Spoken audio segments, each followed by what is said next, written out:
बिस्मिल्लाह इन्नल हम्दुलिल्लाह नहमदुहु व नस्तईनुहु नस्तगफिरुहु व नऊज़ु बिल्लाहि मिन शुरूरि अनफुसिना मिन सय्यिआति अमालिना मन यहदिल्लाहु फला मुदिल्ल लहु व मन युद्लिल फला हादिय लहु व अशहदु अल्ला इलाहा इल्लल्लाहु वहदहु ला शरीका लहु व अशहदु अन्ना मुहम्मदन अब्दुहु व रसूलुहु अम्मा बाद फ़इन्न खैरल हदीस किताबुल्लाह व खैरल हदी हदी मुहम्मदिन सल्लल्लाहु अलैहि वसल्लम व शर्रल उमूरि मुहदसातुहा व कुल्लु मुहदसातिन बिदअ व कुल्लु बिदअतिन दलाला व कुल्लु दलालातिन फिन्नार।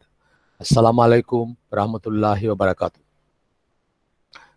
আমরা গতদিন এই চ্যাপ্টারের বা এই পার্টের বলা যায় ইন্ট্রোডাকশনটা শুধু পড়ছিলাম। এই পার্টটার নাম হচ্ছে the greatness of the Quran's legislation. আমরা ইন্ট্রোডাকশনটা পড়ছিলাম, পড়ার পরে আমাদের সময় শেষ হয়ে যায়। আজকে আমরা সেকশন 1টা পড়ব, দ্য কম্প্রিহেন্সিভনেস অফ কোরআনস লেজিসলেশন।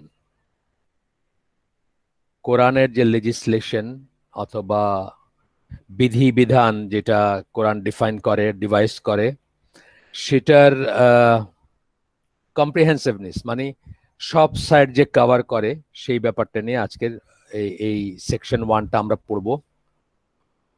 এই পার্টের ভিতরে সেকশন 1 যেটা, আর যদি সময় থাকে আমাদের তাহলে এর সেকশন 2টা হচ্ছে permanent and lasting applicability of the Quran's legislation. কোরআনের যে বিধিনিষেধগুলো এগুলার পার্মানেন্ট অ্যাপ্লিকেবিলিটি মানে কিয়ামত পর্যন্ত এগুলো অ্যাপ্লিকেবল থাকবে, কেন থাকবে সেসব নিয়ে আলোচনা। আসেন, রাশেদ, এমনি তো শোনা যাচ্ছে পরিষ্কার না? রাশেদ, আমাকে শোনা যাচ্ছে? জি, আচ্ছা ঠিক আছে, পরিষ্কার না? মাঝে মাঝে অনেক সময় মানে পরে বলে তো তখন আর কিছুটা হয়ে যায়। প্রথমে আসতেছে যে কোরআনের একটা খুব ফেমাস আয়াত, এই আয়াতটা খুব অফেন কোটেড, সবাই বড় আয়াত, অনেক বড় আয়াত, একটা ছোট অংশ এখানে। আপনারা পুরো আয়াতটাই কোনো একটা ভালো তফসির থেকে দেখে নেবেন। ধরেন ফর এক্সাম্পল তাফসিরে সাদি বা এই ধরনের ভালো যে কোনো তফসির যদি হাতের কাছে থাকে দেখে নেবেন। এটা ইসলামের মূলনীতিগুলার ব্যাপারে বা আকিদার ব্যাপারে আমি বলবো, অথবা যত যত ডিভিশন হয়েছে, ফেরকা হয়েছে ইসলামের ভিতরে, তার অনেক কিছুই হয়তো না যদি মানুষ এই আয়াতটার অর্থ বুঝতো বা এই আয়াতটা অনুধাবন করতে পারতো ঠিক মতো। সো এই আয়াতটা হচ্ছে সূরা মায়দার 5 নম্বর সূরা 3 নম্বর আয়াত। একটা ছোট্ট অংশ এখানে করতেছেন, বড় আয়াত এটা। সেই অংশটা হচ্ছে যে আপনারা সবাই জানেন হয়তো, আল-ইয়াউমা আকমালতু লাকুম দীনাকুম বলে যে অংশটা শুরু হয়, this day I have perfected your religion for you. তোমাদের দিনকে তোমাদের জন্য মানে পারফেক্ট করে দিছে। কামাল থেকে আকমাল আসছে আর কি, যাই হোক।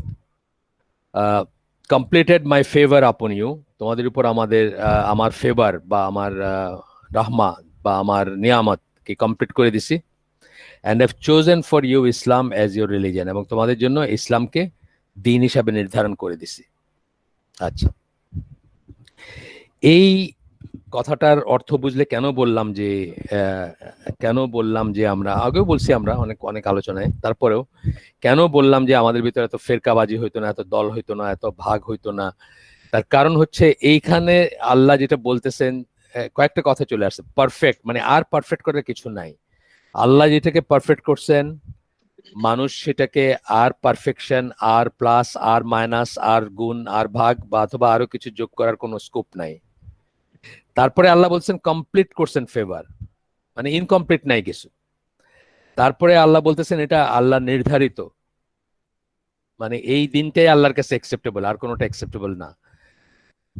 আলোচনায় বা কথা প্রসঙ্গে যে কথাগুলো আসে যে এই দিনের পরে পৃথিবীতে মাত্র দুইটাই জীবন ব্যবস্থা আছে, দিন আল কুফর, দিন আল ইসলাম। কেউ হয় কাফের হবে, নাইলে মুসলিম হবে, মাঝামাঝি কিছু হওয়ার নাই। হোয়াইট এবং ব্ল্যাক, মাঝখানে কোনো গ্রে নাই। এই স্টেটমেন্টটাই একটা প্রমাণ যে আল্লাহ যা কিছু জানানোর ছিল, যা কিছু বলার ছিল, যা কিছু নির্দেশনা ছিল, সব কমপ্লিট করছেন। এটা ইটসেলফ একটা প্রুফ আর কি এই আয়াতটা। অফকোর্স বিশ্বাসীদের জন্য, যারা কোরআনে বিশ্বাস করে না তাদের কথা তো অন্য আলাদা। তো বলতেছেন যে the former quality is a natural accompaniment of the Quran's perfection. কিসের কথা বলতেছেন? কম্প্রিহেন্সিভনেসের কথা বলতেছেন। সব ইনক্লুড করা হয়েছে এর ভিতরে, সবকিছুকে কভার করে। One of the reasons why Quran is perfect is that it comprehensively serves the needs of mankind. মানুষের সকল প্রয়োজনের প্রয়োজন মেটায়, মানে যা জানা প্রয়োজন সেটা মিটায়। আমরা বলি না শরিয়া কমপ্লিট, শরিয়া কমপ্লিট মানে আমরা কি বলি, যে কোনো প্রবলেম যেটা এখন থেকে নিয়ে কিয়ামত পর্যন্ত বা রাসূল সাল্লাল্লাহু আলাইহি ওয়াসাল্লামের মৃত্যুর পর থেকে নিয়ে কিয়ামত পর্যন্ত যত প্রবলেমই আসুক, সেটা কিভাবে ফেস করবেন তার দিক নির্দেশনা অলরেডি আছে কোরআনে, হাদিসে, শরিয়াতে। For every occurrence in all places and all times, there is an Islamic ruling that applies to it.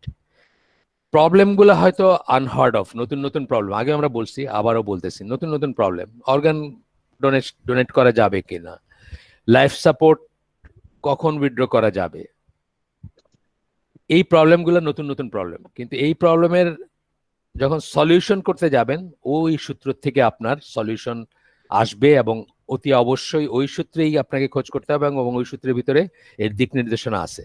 আমরা যেমন ক্লাসিক এক্সাম্পল দিয়েছি ইসের, আপনার এই যে কি বলে, সাধারণত আমরা দিয়ে থাকি যেটা সিগারেটের ব্যাপারটা দিয়ে থাকি।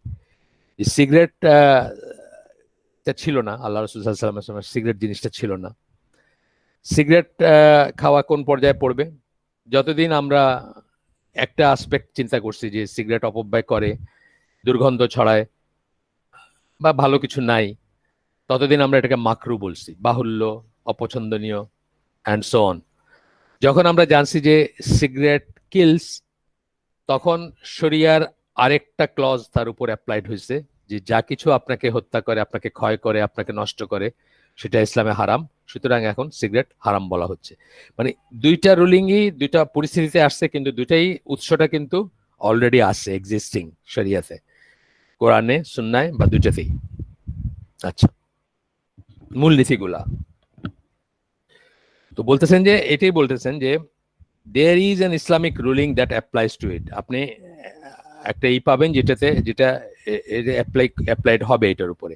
একই কথা অর্গান ডোনেশন বা এই যে নতুন নতুন যেসব প্রবলেম, স্টেম সেল রিসার্চ বা আরো অনেক ধরনের কথা আসছে, এই সমস্ত কথাতে আমাদের বড় আলেম যারা, স্কলার যাদেরকে আমরা মনে করি, তারা কিন্তু বিচলিত হন না, বরং তারা এগুলাকে ঠান্ডা মাথায় নিয়ে এটা তাহকিক করেন। কখনো হয়তো এটা হইতে পারে যে বড় দুইজন স্কলার হয়তো দুইটা অবস্থান নিলেন একটা ইস্যুর উপরে, ইজতিহাদি পয়েন্টে দুইটা অবস্থান নিলেন, সেটা হইতে পারে কখনো। সেই ফ্লেক্সিবিলিটিটুকু আছে। আমরা দেখবো যে এই ফ্লেক্সিবিলিটি থাকার জন্যই কিন্তু ইসলাম সবাইকে ধারণ করতে পারে, নাইলে পারতো না। ঠিক আছে, মানে একটা রুলিং এর ভিতরেও দেখবে যে আমরা পরে পড়বো এটা নিয়ে, যে রুলিং এর ভিতরে ধরেন ওয়ারিসের ব্যাপারটা ধরেন, ছেলে 2 টাকা পাবে, মেয়ে 1 টাকা পাবে, হ্যাঁ, এটা হচ্ছে বিধান।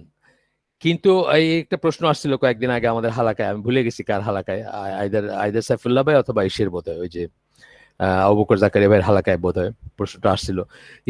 কেউ কোনো ফ্যামিলিতে তারা যদি নিজেদের ভিতর আপোস রফায় ধরেন কেউ কাউকে দিয়ে দিতে চান বেশি অথবা কম, সেটা কি যায়? হ্যাঁ, সেটা যায় আছে। একবার অধিকার যখন প্রতিষ্ঠিত হইলো, তারপরে এই ফ্লেক্সিবিলিটি আল্লাহ আপনাকে দিতেছেন। আপনার ইচ্ছা আপনি আপনার পুরাটাই আপনার গরিব কোনো ভাইকে দিয়ে দেন, সমস্যা নেই কোনো। আপনার আপন ভাই মানে বলতেছি ওয়ারিসের যে আদার ওয়ারিস যারা, তাদেরকে দিয়ে দিলেন। কিন্তু অধিকারটা প্রতিষ্ঠিত হবে চুলচেরা কোরআনের হিসাব অনুযায়ী, সুন্নার হিসাব অনুযায়ী, শরিয়ার হিসাব অনুযায়ী। এন্ড দেন ভলান্টারিলি আপনি যখন করবেন, যখন আপনার চয়েস আছে to take or not to take, তখন আসতেছে অন্য কথা।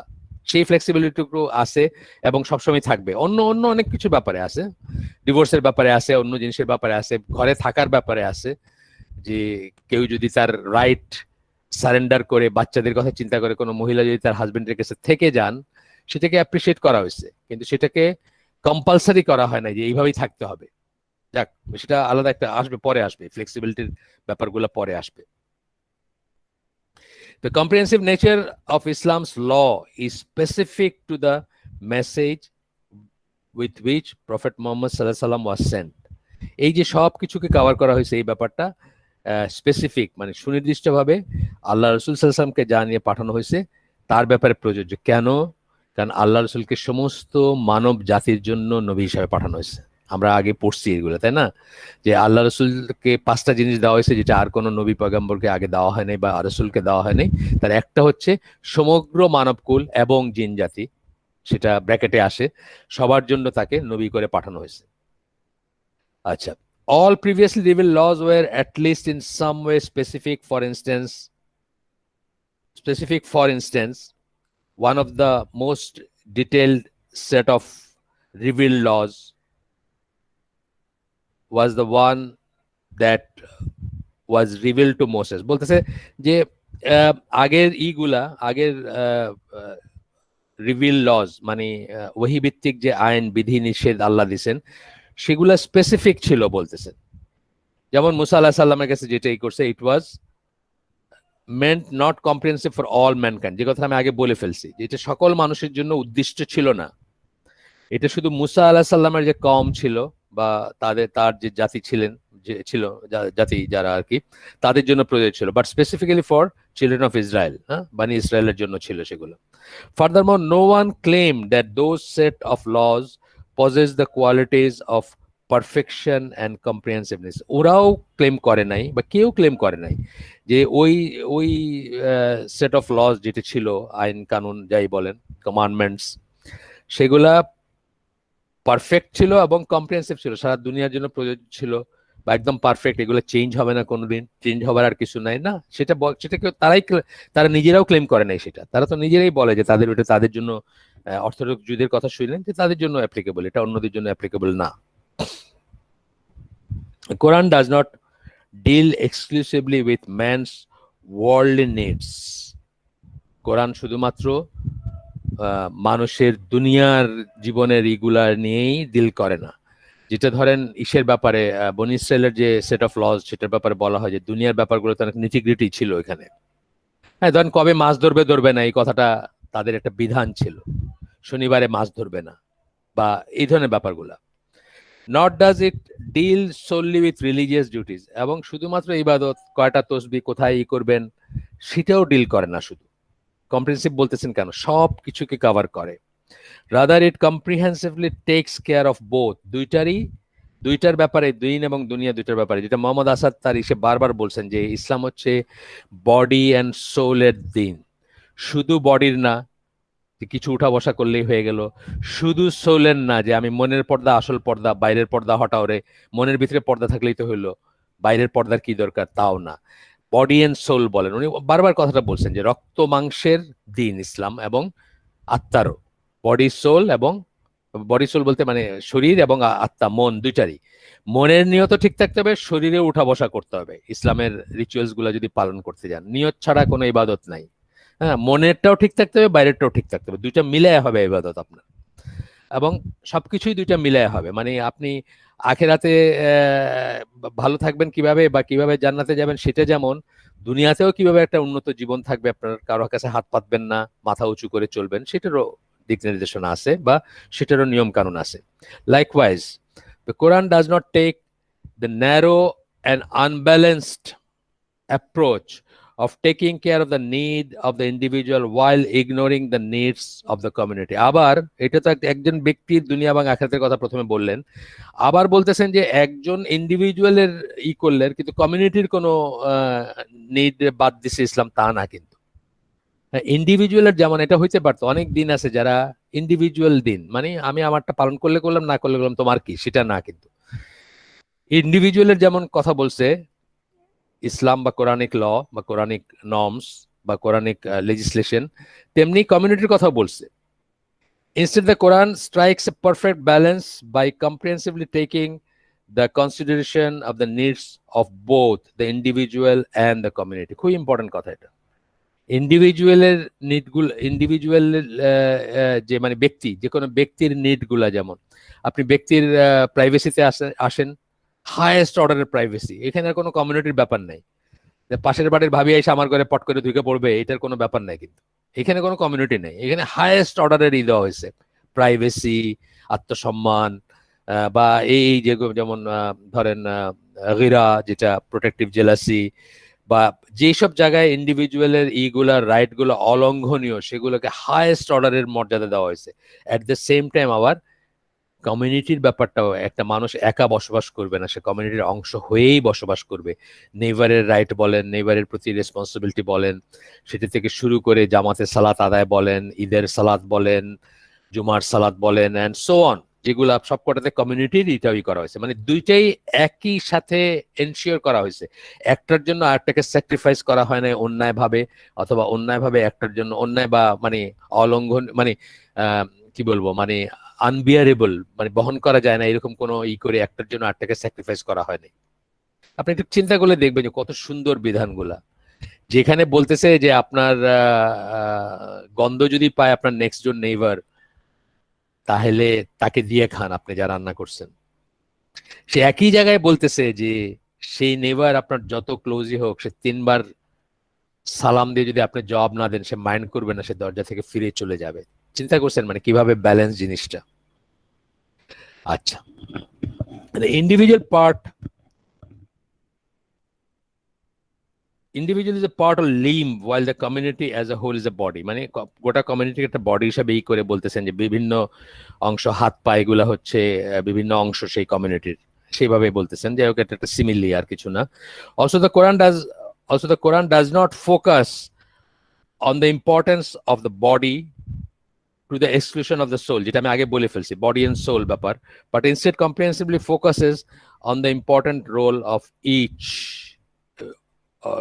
Important role that each one of them place. Body এবং সোল দুইটারই যে ইম্পর্টেন্স আছে, দুইটারই ইম্পর্টেন্ট রোল আছে, সেটার উপর ফোকাস করে ইসলাম।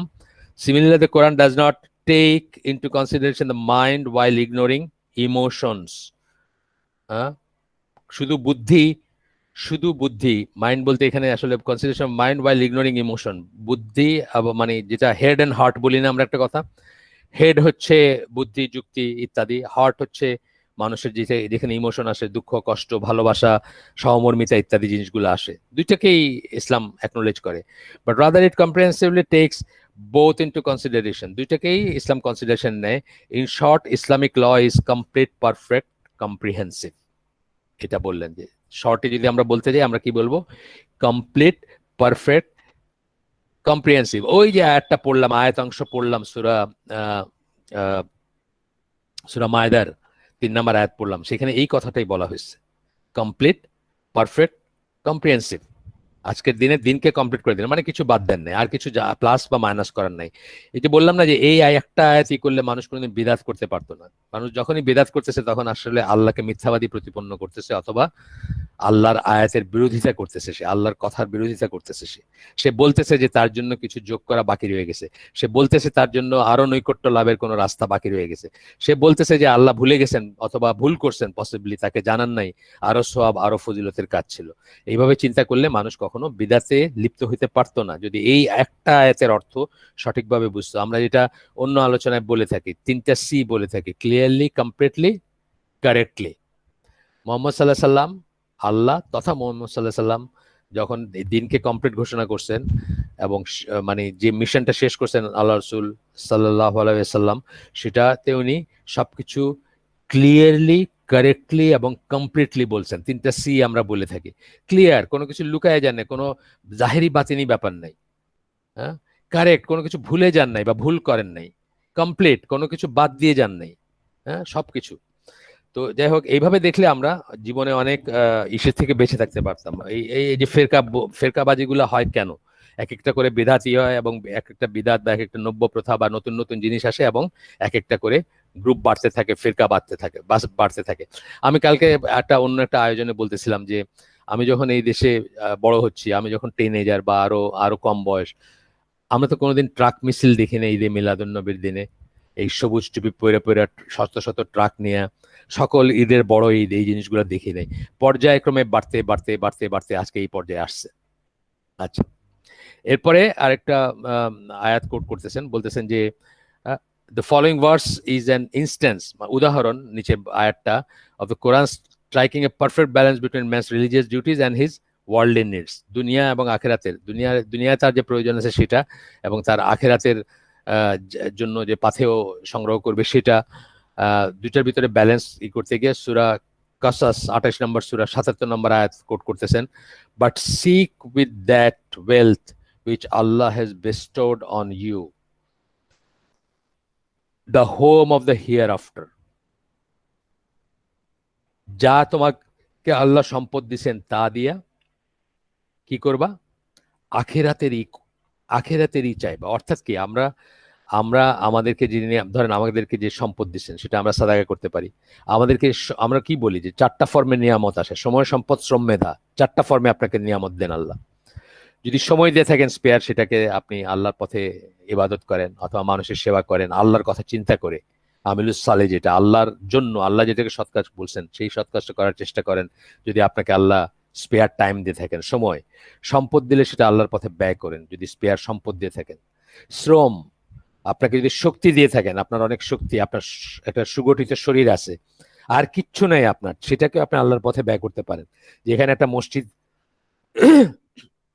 যেখানে একটা নতুন মসজিদ বানানো হচ্ছে আপনার পাড়ায় বা আপনার গ্রামে, সেখানে গিয়ে কিচ্ছু নাই আপনার। আমি একজনকে চিনতাম, উনি দিনমজুর ছিলেন, এখন উনি দোকানদারি করেন, খুবই গরিব ছিলেন, তো দিনমজুর ছিলেন। তো আমাদের গ্রামের মসজিদ যখন রিবিল্ড করা হবে, কে কি দিবে এগুলার অঙ্গীকার নেওয়া হচ্ছে, তখন উনি বললেন যে আমি 20 রোজ যোগালির কাজ, মানে ফ্রি যোগালির কাজ করবেন ওই বিল্ডিং এ। এটা যেমন তাকে আল্লাহ কি দিছেন, সময় সম্পদ দেন নাই হয়তো, বা সম্পদ দেন নাই, কিন্তু শ্রম দিছেন, মানে তাকে একটা মানে সুস্বাস্থ্য দিছেন, সেটাই সে আল্লাহর পথে ব্যয় করতেছে। অথবা মেধা, লেখালেখি করেন, লেখেন, বই লেখেন, বা যুক্তিতর্ক লেখেন, যাই হোক যেটাই করেন, তো সেটাই যে আপনাকে আল্লাহ এখানে দিছেন, সেটাকে আপনি ট্রান্সলেট করবেন ইনটু আখিরাতের সম্পদ, the home of the hereafter, and forget not your portion of legal enjoyment in this world. এবং যেটুকু আল্লাহ বৈধ করছেন যে এনজয়মেন্ট, সেটা ভুলতে আল্লাহ আপনাকে, সেটা ত্যাগ করতে বলতেছেন না, আপনাকে সন্ন্যাসী হইতে বলতেছেন না, বৈরাগী হইতে বলতেছেন না, দুনিয়া ছেড়ে জঙ্গলে চলে যেতে বলতেছেন না আল্লাহ। এই কথাটা আর কি এই আয়াতটাতে আসছে, সূরা কাসাসের 77 নম্বর আয়াত। এক সেকেন্ড, আমি একটু পানি খেয়ে নিই।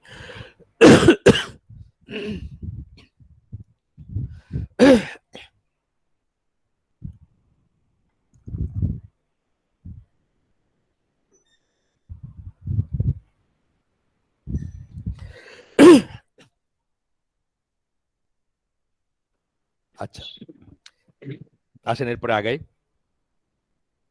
কাতাদা বলেন, here's the meaning of this verse. এই আয়াতের তাফসিরে বলতেছেন, তাফসিরাত কুতুবী থেকে এটা কোট করতেছেন, কাতাদার version. Do not lose out on your share of this world. আপনি কিন্তু অধিকার প্রতিষ্ঠা করা, কিন্তু একটু আগে বলতেছিলাম আমরা, হ্যাঁ, ওয়ারিস সম্বন্ধে বলতেছিলাম। আপনি একজন মহিলা, মেয়ে, আপনাকে আপনার ভাই সম্পদ দিচ্ছে না, আপনি আটমোস্ট ফাইট করবেন যে আপনার অধিকারটা প্রতিষ্ঠা করার।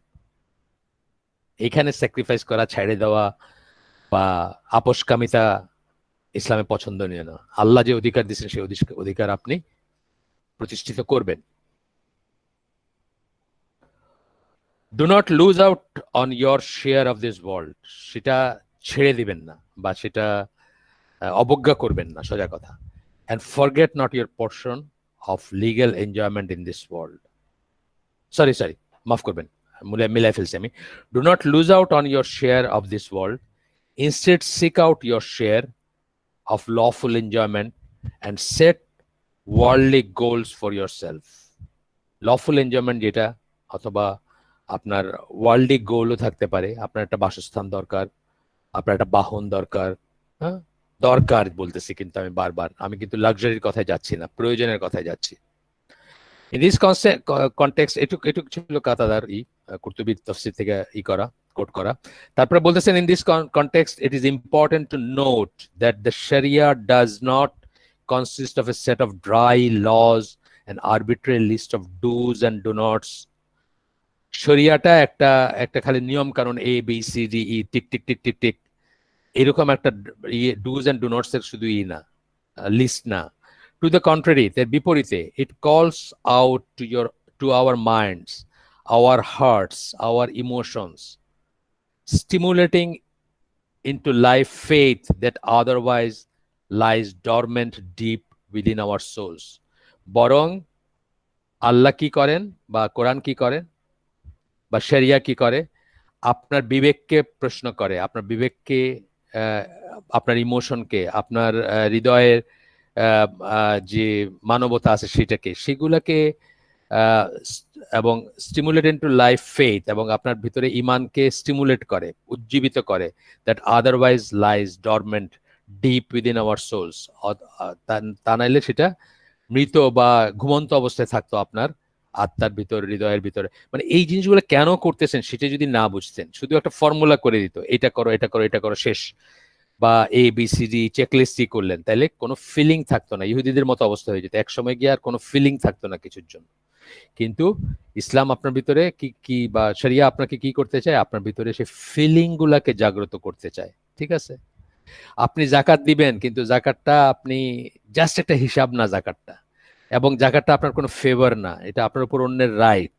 এই ফিলিংটা আপনার ভিতরে উজ্জীবিত করতেছে যে এটা এটা এটা খাওয়াটা আপনার জন্য হারাম, এটা হজম করাটা আপনার জন্য হারাম, এটাকে আলাদা, এটা অলরেডি আলাদা, এটা অলরেডি অন্যের জিনিস। মানে এই যে অন্যের যে রাইট আছে আপনার উপর, তাকে যে ক্যাটার করা উচিত, অথবা এই ধরনের যত কিছু, যত ইসে দেখবেন আপনার আপনাকে মানে আল্লাহ জাগ্রত করতে বলতেছেন ভিতরে, যে বোধগুলা, মানবিক বোধগুলা, ওই যে সূরা কাহাফের যে গল্পটা আছে, যে একজন আল্লাহ ভরসা করতো, আরেকজন করতো না, মানে এই যে ডিফারেন্সটা দিয়ে, এগুলো দিয়ে আপনাকে কি করা হচ্ছে, আপনার ভিতরে আহ মানবিকতা জাগ্রত করার চেষ্টা হচ্ছে, যেন আপনি ভলেন্টারিলি, উৎসাহ নিয়ে, আগ্রহ নিয়ে আল্লাহর আদেশ নিষেধগুলো পালন করেন। জাস্ট ড্রাই, শুষ্ক, আচ্ছা বলছে বা tick tick tick tick ABCD, সেরকম যেন না হয় শুধু। Quran achieves this effect with the use of such phrases, মানে কিছু ফ্রেজ ইউজ করে কোরআন, এবং ইউজ করে কোরআন এই এফেক্ট গুলো আপনার ভিতরে জাগ্রত করে, এটা বলতেছেন আর কি। যেমন বলতেছেন, if you are truly believers, তোমরা যদি ইনকুন্তুম মুমিনিন আছে না, বা ইনকুন্তুম সাদিকিন, তোমরা যদি সত্যবাদী হও, তোমরা যদি বিশ্বাসী হও, মানে এই বিশ্বাসী হলে তোমাদের আচরণটা এরকম হওয়ার কথা। আল্লাহ যদি তোমরা বিশ্বাস করো, আখিরাতে যদি তোমরা বিশ্বাস করো, তাহলে তোমাদের এইরকম আচরণ হওয়ার কথা। তোমাদের আচরণ কি সেরকম না হইলে তোমরা you better look into it, মানে এই যে অ্যাপ্রোচটা কথা বলতেছি। তারপরে বলতেছেন, so that perhaps you might fear Allah, না, তোমরা যেন মুত্তাকি হইতে পারো, তাই না? আছে না এরকম কথা, ওই যে কেন সিয়াম করা হয়েছে, যেন তোমরা তাকওয়া অর্জন করতে পারো। তাকওয়া অর্জন তো আপনি চিন্তা করবেন, তাকওয়া অর্জন তো কি, হ্যাঁ, তখন মানে এই বোধগুলো জাগ্রত করার চেষ্টা করছে কোরআন সবখানে। আরেকটা বলতেছেন যে, so that perhaps you might remember and take heed, তোমরা যেন, তোমাদের যেন মনে থাকে এবং তোমরা যেন এখান থেকে শিক্ষা গ্রহণ করো। এইভাবে এইভাবে কোরআন অ্যাড্রেস করতেছে আপনাকে।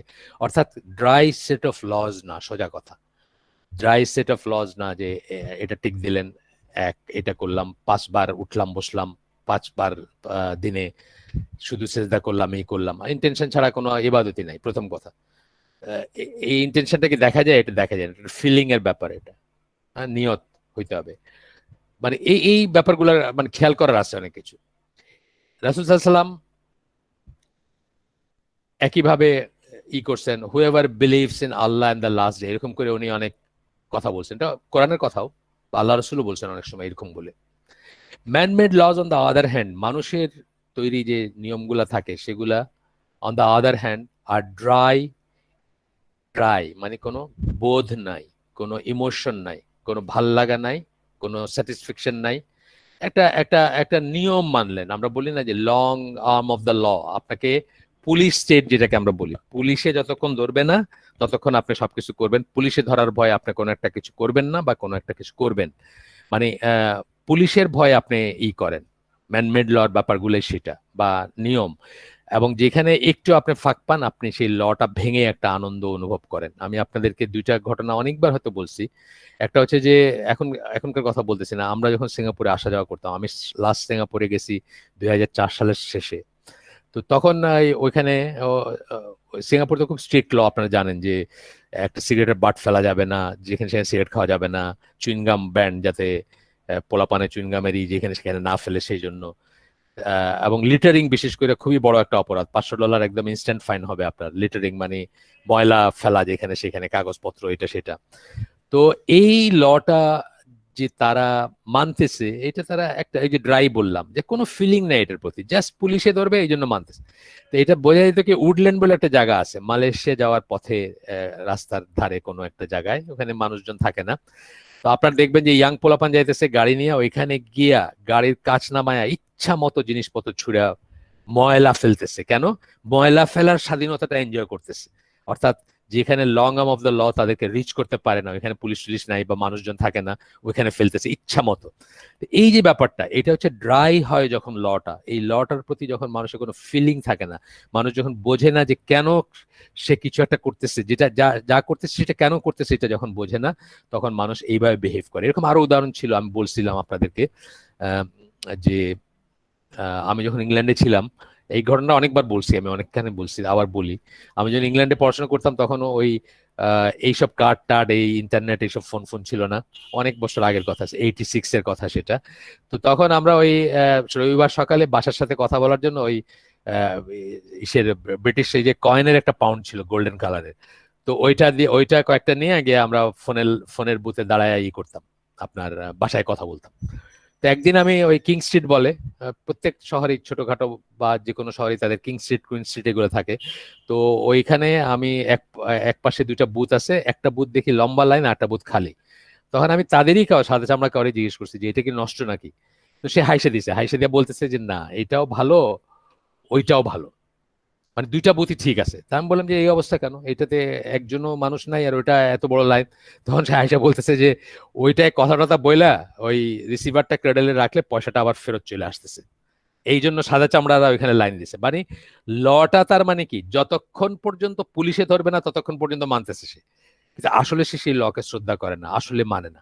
কিন্তু এখানে যদি একটা আমি বলি উদাহরণ, যে এখানে যদি একটা প্র্যাকটিসিং সত্যিকার মুসলিম থাকতো, ধরেন একটা ডেজার্টের ভিতরে যদি এরকম একটা বুথ থাকতো, সে কি করতো, আরেকটা কয়েন ঢুকায়া টেলিফোন কোম্পানিকে ফোন করে হয়তো বলতো যে আমি পয়সা রেখে গেলাম, কিন্তু তোমার এটা কিন্তু সেফ না, তুমি এটা ঠিক করার জন্য মানুষ পাঠাও, কারণ পয়সাগুলো বাইরে হয়ে চলে আসতেছে। এইটা মুসলিমই করতো, কারণ মুসলিম মনে করতো দুনিয়ার কেউ তাকে দেখতেছে না, আল্লাহ দেখতেছেন, সে ফোনে কথা বলে পয়সা না দিয়ে চলে যেতেছে। এই এই ডিফারেন্সের কথা আমি বলতেছি, যে যখন ড্রাই ল হয়, ম্যানমেড ল হয়, তখন মানুষ ততটুকু মানে যতটুকু মানতে সে বাধ্য, বা যতক্ষণ তাকে পুলিশে ধরবে ততক্ষণ। আর যদি আল্লাহর ল সে বোঝে কেন সে পালন করতেছে, তখন মানে দুনিয়ার কেউ না দেখলেও সে সেটাকে অনার করবে। আমরা সৌদি আরবের কথাই শুনছি বা দেখছিও টু সাম এক্সটেন্ট, যে ধরেন একটা গাড়িতে ওই ওদের ওই যে পার্কিং লট গুলোতে অনেক সময় শপিং মল টলে খুব ভিড় হয়, অনেক সময় রিয়াদে বিশেষ করে, বা ওইসব জায়গাগুলা যেগুলা পপুলেটেড সিটি যেগুলা। তো দেখা গেছে যে একটা ঘষা লাগাই দিছে, ঘষা মানে চাপাই বানাই দিছে। এখন কি সে বসে থাকবে নাকি, ওই ওই গাড়ির মালিক কখন আসবে, সে ওই পট করে মার্কার দিয়ে লেখা তার ফোন নাম্বার টাম্বার দিয়ে একটা এই সাইটে দিয়ে যাইতেছে যে ভাই তোমার গাড়িতে আমি একটা ঘষা লাগাইছি অথবা একটা গুতা মারছি, তুমি আমার এই ওয়ার্কশপে গিয়ে ঠিক করে নিও, bill will be paid by me. হ্যাঁ, মানে এই এই যে ব্যাপারটা বলতেছে, যে কেউ দেখে নাই তাকে, সে যে এই কাজটা করছে কেউ দেখে নাই।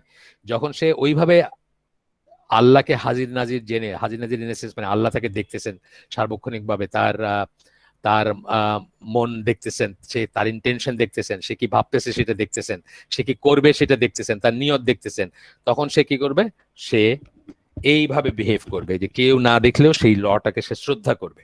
আচ্ছা গেল।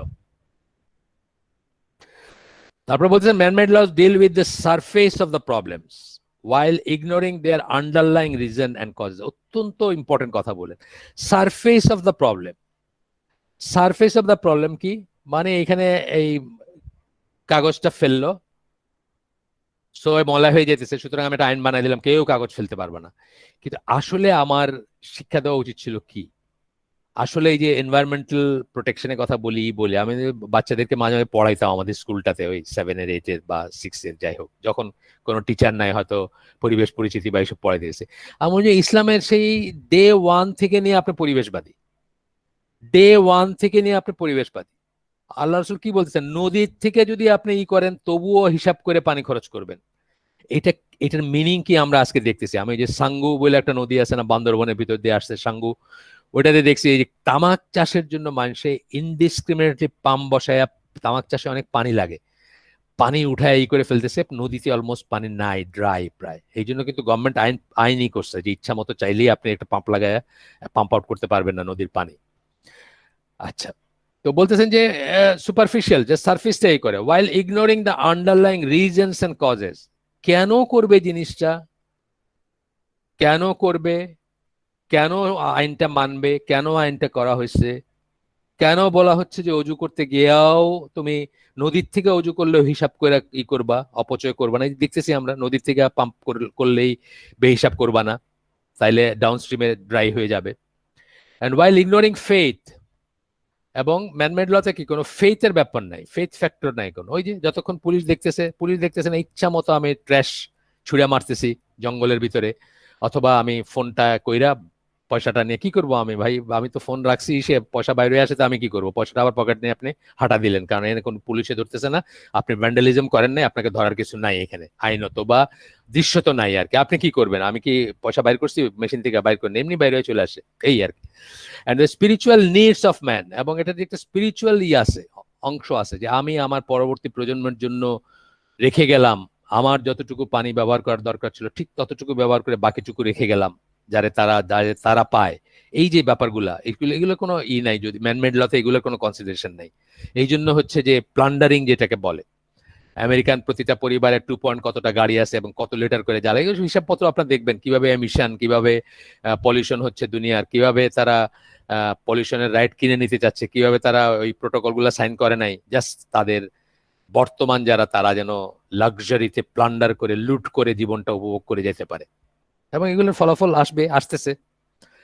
আচ্ছা, they focus wholly on worldly benefits and harms, তাও করে না ঠিক মতো, ওয়ার্ল্ডলি বেনিফিটস এন্ড হার্মও ঠিক মতো করে না। বলতে পারেন আপনারা present benefit and present harms, মানে এই মুহূর্তে কি বেনিফিট হবে আর এই মুহূর্তে কি হার্ম হবে, সেটা তার নাতির কি হবে সেটা নিয়ে সে চিন্তিত না।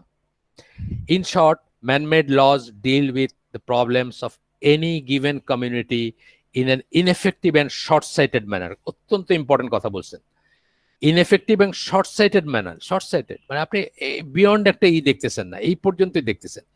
আপনি 1 কোটি মানুষ মাইরে ফেললেন, মানুষে মানুষে ভেদাভেদ থাকবে না দেখা, হ্যাঁ, জোসেফ স্ট্যালিন অথবা রাশিয়ান বলশেবিক আন্দোলনের পরবর্তী পর্যায়ের কথা বলতেছি। তারপরে আপনি 100 বছর যেতে না যেতে বললেন থুক্কু, এটা তো ঠিক ছিল না, আমরা আবার এখন ক্যাপিটালিস্ট হয়ে গেলাম আর কি। 1992 সালে বা 91 সালে আবার আপনি রিভাইজ করে ফেললেন। এই যে বলতেছেন ইনএফেক্টিভ এন্ড শর্ট সাইটেড জিনিস, সবকটাই তাই, সবকটাই হচ্ছে সোশিও ইকোনমিক এক্সপেরিমেন্ট চলতেছে। কমিউনিজম বলেন, সোশ্যালিজম বলেন বা ক্যাপিটালিজম বলেন, সবকটাই কিন্তু তাই। এখন এই দুনিয়াতে তো কমিউনিজম অলমোস্ট নাই, সোশ্যালিজম অলমোস্ট নাই, তারপরেও ক্যাপিটালিস্টদের ভিতরে একটা গোষ্ঠী চিন্তা করতেছে যে এটা ইনহিউম্যান, এইভাবে মানবতা টিকে থাকতে পারে না, একটা কোনো সলিউশন দরকার। তারা তো জানে না সলিউশনটা কি, কিন্তু তারা বুঝতেছে যে এটা এইভাবে টিকে থাকতে পারে না। যেটা আমরা গতদিন ওই যে ইন্টারেস্ট ইনফ্লেশন ফ্রি মানির কথা বললাম, ওই মহিলা মারা গেছেন আমি জানতাম না, মার্গারেট ক্যানেডি, গত হালাকাটাতে আমরা বলতেছিলাম। সো উনি যেটা বলছেন যে পৃথিবীকে বাঁচাইতে হইলে এই মুহূর্তে সুদ বন্ধ করতে হবে। এটা বুঝতেছে, কিন্তু তারা পথ পাচ্ছে না, কারণ তারা তো আল্লাহর কাছে দিক নির্দেশনা চায় না, তারা তাদের লিমিটেড সাইট, এই যে বললাম ইনএফেক্টিভ, এবং আরেকটা দুইটা কথা বলছেন, ineffective and short sighted manner. Short sighted মানে নাই, দূরদৃষ্টি সম্পন্ন না, এটা দূরদৃষ্টি সম্পন্ন না, জাস্ট এখন দেখতেছেন এইটা পর্যন্তই। আপনারা জানেন নবী পয়গম্বররা সবাই মেষ পালন করছেন, এটা আমি বলছিলাম না যে মেষ পালক ছিলেন অলমোস্ট সবাই, মেজর যারা। কেন? তারা তাদের মেষের পালটাকে পার হয়ে অনেক সামনের পথটা দেখতেন, অনেক সামনে কি অপেক্ষা করতেছে, কোথায় বিপদ আছে, কোথায় খাদ আছে, কোথায় খাল আছে, কোথাও চড়াই উতরে আছে, এটা দেখতেন। ফার্স্ট সাইটেডনেস যেটাকে বলি, নবী পয়গম্বররা সবাই ফার্স্ট সাইটেড ছিলেন। তাদের মাধ্যমে যে ওয়াহি আল্লাহ আমাদেরকে দিছেন, বা পার্টিকুলারলি কোরআনের কথা বলতেছি, জেনারেলি সব ওয়াহির কথা বলতেছি, ওগুলো অনেক ফার্স্ট সাইটেড ব্যাপার ছিল। Whereas Allah's law comprehensively takes man's overall condition into consideration. তার ওভারঅল কন্ডিশনকে, মানে আজ যা হইতে পারে, আজ থেকে 100 বছর পরে যা হইতে পারে, 1000 বছর পরে যা হইতে পারে, 10,000 বছর পরে যা হইতে পারে, সবকিছুকে কনসিডারেশন নেওয়া হবে, বিকজ আল্লাহর কাছে পাস্ট প্রেজেন্ট ফিউচার একসাথে এক্সিস্ট করে। আল্লাহ জানেন ইতিহাসের অথবা পৃথিবীর কোন ঘটনার কোন মোড়ে আমরা কখন দাঁড়াবো সেটা আল্লাহ জানেন। আল্লাহ's laws strike a perfect balance between achieving benefits of this world and for the hereafter, যেটা আগে বলছেন আবার বললেন, একটা ব্যালেন্স থাকে এই দুনিয়াতেও যেন আপনি বসবাস করতে পারেন, একটা সুন্দর জীবন থাকে আপনার, এবং আপনার আখেরাতের জীবনটাও যেন সুন্দর হয়। যদিও এই দুনিয়াটা হচ্ছে আখেরাতের অর্জনের ক্ষেত স্বরূপ, কিন্তু এইখানেও তো আপনাকে বাঁচতে হবে। আপনি যদি নাই বাঁচেন, আপনি যদি না দাঁড়াইতে পারেন, আপনার যদি জীবনটা ত্রাহি ত্রাহি অবস্থা থাকে সারাক্ষণ সার্ভাইভালের জন্য, তাহলে আপনি আখেরাতের জন্য কাজ করবেন কিভাবে, আপনি একটা ইবাদত করবেন কিভাবে, ইবাদতে কনসেন্ট্রেট করবেন কিভাবে, and so on. No one knows more about what benefits human beings than the creator Allah. এটাই হচ্ছে সবচেয়ে বুঝের কথা, যে একটা মেশিন দুনিয়ার সেন্সে যদিও কোনোভাবেই আল্লাহর সাথে কম্পারেবল না, তবুও বলতেছি একটা মেশিনের ম্যানুফ্যাকচারার যে সে অনেক গবেষণা করে অনেক করে এটার জন্য কতগুলো ক্রাইটেরিয়া সেট করে, যে এটা এই 220 ভোল্টে প্লাগ ইন করতে হবে, এটা এত ফ্রিকোয়েন্সি সে প্লাগ ইন করতে হবে, এত ডিগ্রি সেন্টিগ্রেডে অপারেট করতে হবে, তার চেয়ে বেশি হতে পারবে না, বা অনেক রকমের নিয়ম কানুন সে জানে। কারণ কি, সে এটা সৃষ্টি করেন নজবিল্লাহ, আল্লাহ যে সেন্সে স্রষ্টা সেই সেন্সে না, সে ম্যানুফ্যাকচারার, সে এক্সিস্টিং কিছু জিনিসকে রূপান্তর করে এটাকে বানাইছে। আল্লাহ কি নাই থেকে যে কোনো কিছুকে সৃষ্টি করতে পারেন বা করেন, আর মানুষ কি করতে পারে, রূপান্তর করতে পারে। আল্লাহ যা দিয়ে দিচ্ছেন সেটাকে এক্সিস্টিং মেটেরিয়ালস গুলাকে নিয়ে একটা হয়তো শেপ দিতে পারে, সাইজ দিতে পারে, বা একটা মেকানিজম করতে পারে, ডিভাইস করতে পারে। তো যাই হোক, তো বলতেছেন যে যে therefore only fitting that we should follow his laws. আল্লাহ যেহেতু আমাদের সৃষ্টিকর্তা, তিনি আমাদেরকে সবচেয়ে ভালো জানেন, সুতরাং আমাদের জন্য এইটাই সবচেয়ে বিফিটিং বা এটাই সবচেয়ে কারেক্ট যে আমরা we should follow his laws, তার নিয়ম, তার কানুন, তার বিধি নিষেধ আমরা ফলো করব। এইটাই সবচেয়ে হওয়ার কথা ছিল, লাইকলি হওয়ার, মানে এইটাই সবচেয়ে সঠিক, which are meant for our benefit, যেগুলো আল্লাহ আমাদের বেনিফিটের জন্যই করছেন, আমাদের আমাদের আমাদের কোনটা ভালো কোনটা খারাপ, যে ম্যানুফ্যাকচার দিয়ে যেটা বললাম, যে আপনাকে বলে কি যে এটাকে পানিতে ভেজাবেন না, অর্থাৎ এই প্যানেলটাকে পানি যেন না লাগে, লাগলে কি হবে, ভিতরে ইলেকট্রনিক জিনিস আছে, এগুলো শর্ট সার্কিট হয়ে যাবে, নষ্ট হয়ে যাবে। এই ধরনের যত ইনস্ট্রাকশন থাকে একটা মেশিনের ব্যাপারে, সেটা একটা মানুষ হিসেবেই কিন্তু সে অন্য মানুষের চেয়ে বেটার জানে। আর এখানে যেখানে আল্লাহ আমাদের অ্যাবসলিউট সৃষ্টিকর্তা, যিনি জিরো থেকে আমাদেরকে অনস্তিত্ব থেকে অস্তিত্বতে নিয়ে আসছেন, তিনি তো অবশ্যই সবচেয়ে ভালো জানবেন, অবশ্যই ভালো জানার কথা সবচেয়ে। তো এখানে সূরা মুলকের একটা আয়াত কোট করতেছেন, 14 নম্বর আয়াত, আলা ইয়ালামু মান খালাকা ওয়া হুয়াল লাতিফুল খাবির। উনি কি জানবেন না যিনি বানাইছেন? আল্লাহ প্রশ্ন করতেছেন, should not he who has created know, মানে যে বানাইছে সে কি জানবে না? তোমাকে, তোমাদেরকে, তোমাদের অ্যাফেয়ারকে কে জানবে এর চেয়ে better? And he is the most kind and courteous, মানে অফ টু হিজ স্লেভস, মানে সৌজন্য দেখাইছে তার ইসেদের প্রতি, এবং সবচেয়ে দয়ালু, অল অ্যাওয়্যার, এবং সবকিছু সম্বন্ধে উনি অ্যাওয়্যার, খবর আছে তার কাছে, বা তিনি জানেন। আচ্ছা, man-made laws not only focus on worldly benefits to the exclusion of benefits of the hereafter. Man-made law কথা আবার আসতেছেন, man-made lawতে কেবল এটাই ব্যাপার না যে আখেরাতের কথাটা চিন্তা না রেখে বা পরবর্তী ভবিষ্যতের কথা চিন্তা না করে খালি প্রেজেন্ট এই মুহূর্তের বেনিফিটের কথা চিন্তা করা হয়, but they also, regardless of which system of man-made laws one might refer to, strike a pathetically weak and inadequate balance between needs of the individual and needs of the community. এটা আরেকটা দিক বললেন, যেটা আমরা আগে touch করে গেছি, যে শুধু যে ফারসাইটেডনেস থাকে না, শুধু যে আখেরাতের এই ব্যাপারগুলো থাকে না বা ওইগুলার কনসিডারেশন থাকে না, তা না, এমনকি ইন্ডিভিজুয়ালের সাথে কমিউনিটির যে একটা ব্যালেন্সই করবে সেটাও করতে পারে না। কখনো দেখা গেল কমিউনিটিকে ইম্পর্টেন্স দিয়ে কমিউনিস্টরা অথবা সোশ্যালিস্টরা যেটা করছে, ইন্ডিভিজুয়াল কোনো রাইটই নাই, আপনি একটা ঘরও নিজের থাকবে না, ওইটাও গভর্নমেন্টের। এটা কি করলো, কমিউনিটির প্রতি এইটা বেশি করতে গিয়ে একজন ইন্ডিভিজুয়ালের বেসিক রাইটটাকে খর্ব করা হলো। আবার ওয়েস্টার্ন ওয়ার্ল্ডে দেখা গেল যে একজন মানুষ, সে ট্রিলিয়নিয়ার হোক, তার সমস্ত সম্পদ সে একা ভোগ করবে, যেমনি পারে ভোগ করবে, সোসাইটির প্রতি তার কোনো দায় দায়িত্ব নাই। বা কমিউনিটির প্রতি তার কোনো দায় দায়িত্ব নেই। নগদ মানে আমার ভোট আমি দিব যাকে খুশি থাকে, আমার যা ইচ্ছা তাই করব, হেডোনিস্টিক প্লেজার যেগুলা সেগুলো আমি করব, তোমার কি আসে যায়, আমার পয়সা দিয়ে আমি করতেছি। এই কথাটা বলতেছেন যে একটা এইটারও একটা ব্যালেন্স করতে পারে নাই। শুধু যে আখেরাতের সাথে দুনিয়ার অথবা আহ, বর্তমানের সাথে ভবিষ্যতের করতে পারে নাই, লিঙ্ক করতে পারে নাই তা না, এমনকি ইন্ডিভিজুয়াল এবং কমিউনিটির ভিতরে একটা ব্যালেন্স করতে পারে নাই। ক্যাপিটালিস্ট ওয়েস্টার্ন সোসাইটিতে ফর ইনস্ট্যান্স গিভস ইন্ডিভিজুয়াল এমন রাইট দেয় এবং সেখানে কমিউনিটির কোনো ব্যাপার নাই, meanwhile ignores the right and needs of the community. আমার আছে, তোমার তো পাশে তুমি না খেয়ে মরতেছো, তো কি হয়েছে, তোমার দিকে আমার আমার তাকাই, আমি তাকাইলে তাকাইলাম, ঠিক আছে, আমি খুব জেনারাস একটা করলাম। হ্যাঁ, আমি যেমন বিল গেটস আর স্টিভ জবসের ভিতর দেখতেছিলাম একদিন আর বিল গেটস আবার দিয়া থুয়া খায় আর কি, মানে কমিউনিটির জন্য, এটার জন্য সেটার জন্য নাকি অনেক কাজ করে। স্টিভ জবস নাকি আবার দান দক্ষিণার খুব বিরোধী ছিল, তার কথা ছিল আমি আর্ন করছি, আমি দান করবো কেন। হ্যাঁ, মানে এই যে ব্যাপারটা, এই ব্যাপারটাই বলতেছেন। আবার কনভার্সলি বলতেছেন যে কমিউনিস্ট সোসাইটিতে কি হয়, focuses too much on the rights of the community, সবকিছু কমিউনিয়নের, কমিউনিটির সবকিছু, আপনার নিজের কিছুই নাই, and too little on the rights of individuals, ইন্ডিভিজুয়ালের কোনো রাইটই নাই সেটা। Other manmade systems of laws are little better, অন্যগুলো তাই। দুইটা এক্সট্রিম বললেন, ক্যাপিটালিস্টিক এবং কমিউনিস্টিক, মাঝে মাঝে মাঝখানে অনেক কিছু জয় কিছু আছে। ম্যানমেড হইলেই সেটা এরকম থাকবে, কারো প্রতি বেশি করবে, কারো প্রতি ইনজাস্টিস করবে। আমাদের দেশে আমরা দেখতেছি, তাকায় আর বাইরের থিসিস করার দরকার নেই, আমাদের দেশে যা চলতেছে চারিদিকে দেখেন, আপনি চিন্তা করে কি চলতেছে, তাইলে বুঝবেন যে কিভাবে ব্যালেন্সটা করতে পারে না মানুষ কমিউনিটির ভিতর, ইন্ডিভিজুয়ালের ভিতর। আর বাকি সবগুলো তো রইলই, আরো অনেক ধরনের ব্যালেন্সের কথা বাদই দিলাম আমি। আচ্ছা, আমরা এই চ্যাপ্টারের আমরা ইনশাল্লাহ এই এই এই এই পার্টটুকু শেষ হয়ে যাবে ইনশাল্লাহ, আমি আশা করতেছি।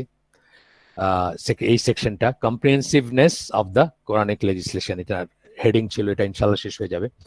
তো এইখানে বলতেছেন যে কোরআনকে যে আমরা ইজ কম্প্রিহেন্সিভ বললেন in more than one way, কিভাবে সেগুলো আবার আমাদেরকে সামারি করে দিচ্ছেন একটু শেষের দিকে, আবার পয়েন্ট ওয়াইজ বলে দিচ্ছেন যাতে আমরা ইজিলি মনে রাখতে পারি। এক নাম্বার বলতেছেন কম্প্রিহেন্সিভ অফ অল এরাস, সকল যুগে প্রযোজ্য কোরআনিক লগুলা, সকল যুগে। আপনি দেখেন যে ওয়ারিস, যে বিয়ে, যে ডিভোর্স আল্লাহ রাসূল সাল্লাল্লাহু আলাইহি ওয়াসাল্লামের সময় প্রযোজ্য ছিল, এখনো সেটা প্রযোজ্য এবং কিয়ামত পর্যন্ত প্রযোজ্য। আপনি যদি মনে করেন প্রযোজ্য না, এটা কিন্তু ঈমান বিনষ্টকারী বিষয়। তাইলে আপনি কিন্তু আসলে এটা যে এটা যে আমাদের সৃষ্টিকর্তার কাছ থেকে আসছে, যার কাছে পাস্ট প্রেজেন্ট ফিউচার নাই এবং সব জানতা যিনি, বা যিনি কিয়ামত পর্যন্ত কি ঘটে যাবে সব জানেন, আপনি সেখানেই আপনার ডাউট আছে, ডাউট রয়ে গেল আপনার। যদি আপনি মনে করেন 1400 বছর আগে আগে প্রযোজ্য ছিল, এখন প্রযোজ্য নাই, হ্যাঁ, আপনি এর থেকে এত দূরে সরে গেছেন যে আপনি মনে করেন যে এটা কি করে সম্ভব না।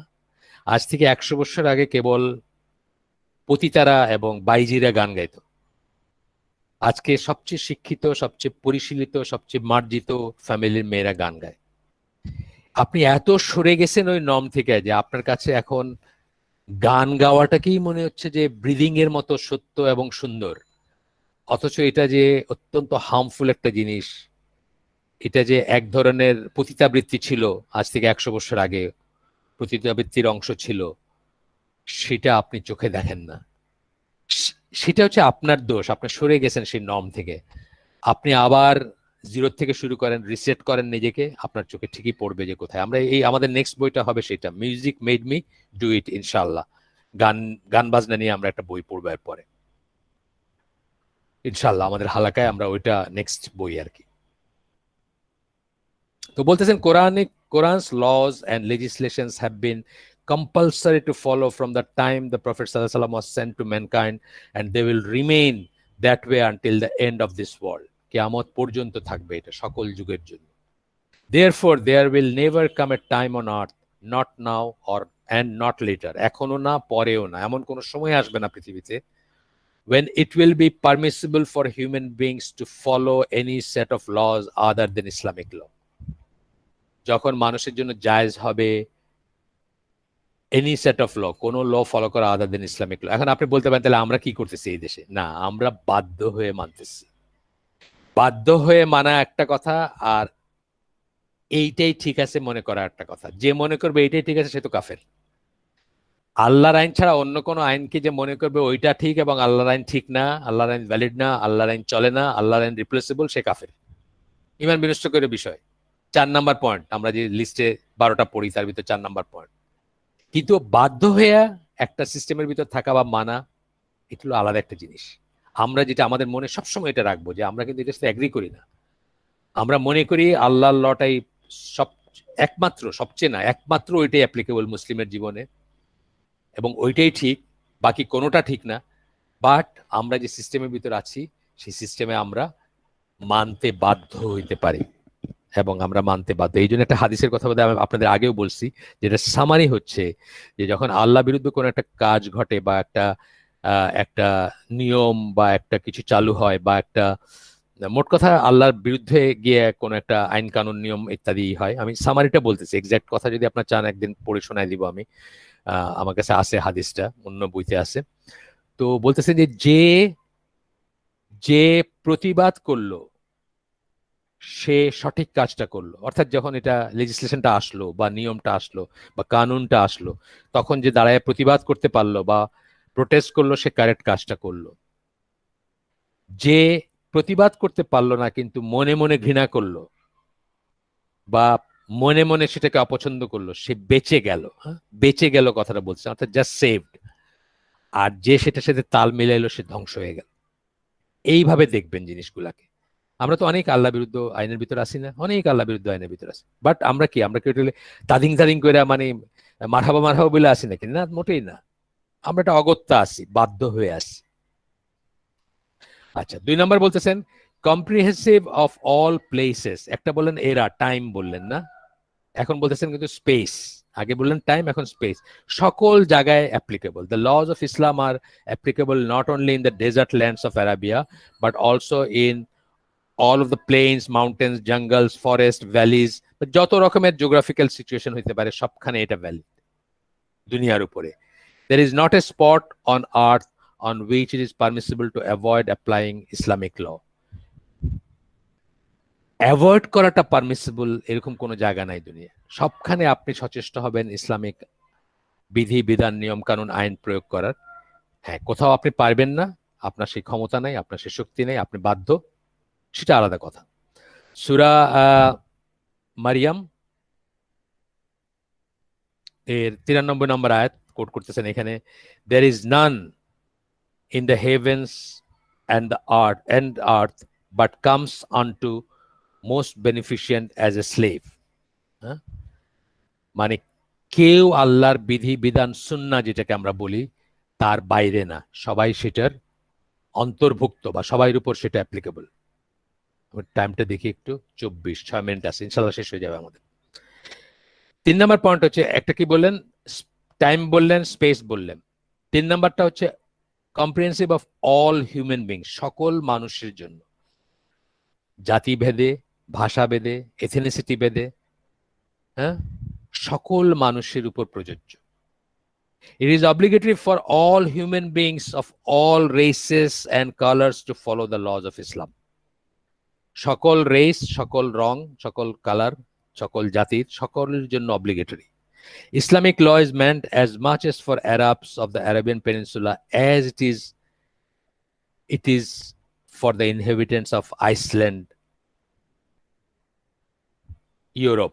মানে ইউরোপের আইসল্যান্ডের বাসিন্দার জন্য যেরকম প্রযোজ্য, অ্যারাবিয়ান পেনিনসুলার মানুষের জন্য সেরকম প্রযোজ্য। Africa or anywhere else in the earth বললেন, সবখানের জন্য।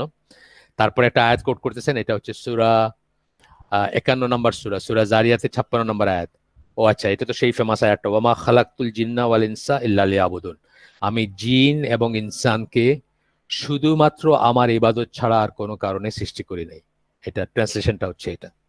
তাইলে জিন আর ইনসানের প্রতিটি মেম্বারের আওতায় থাকবে আল্লাহর বিধিবিধান। অফকোর্স এক্সেপশনালি কেউ যদি ধরেন একটা ডেজার্টে একা আছে, কোনোদিন তার কাছে আল্লাহর বাণী পৌঁছায় নেই, সেটা সেও আল্লাহর বিধানের বাইরে না, বাট তার একটা অজুহাত থাকতে পারে।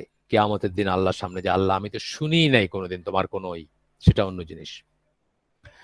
এরপরে কোট করতেছেন সেই আয়াতটা যেটা আল্লাহ রসুল সাল্লাল্লাহু আলাইহি সাল্লামের ইউনিভার্সালিটি বা সকলের জন্য যে নবী বা রাসূল তার কোরআনিক প্রমাণ, যে আয়াতটা সূরা আরাফের 158 নম্বর আয়াত, যেখানে আল্লাহ বলেন, say O Muhammad, verily I am sent to you all as the messenger of Allah.